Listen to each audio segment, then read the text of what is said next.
Ben, després de 7 anys, avui, per unanimitat, s'ha aprovat en el ple de Consell General d'Aran, ple extraordinari, era aprovació provisional de lo que era adaptació de les normes subsidiàries a pla director en so que els usos, aprofitaments de bordes de cabanes, possibilitar la seva conservació i recuperació en between d'escasi.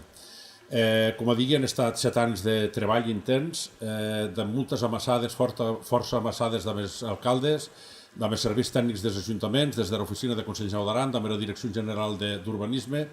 Hagués divendres, dia 27, un després de l'ordre del dia de la Comissió d'Urbanisme de la Val d'Aran i l'aprovació definitiva d'aquesta adaptació de les normes a pla director. Evidentment, ho hem parlat de que era en equipaments preexistents. Això vol dir que abans eren 69 quan al municipi de Naut Aran i abans de 82 en la resta de la Val d'Aran. Totes les edificacions de nova planta, aquestes entren laguens de llauta problemàtica, per tant no podran estar regularitzades laguens d'aquesta aprovació definitiva de proper divendres.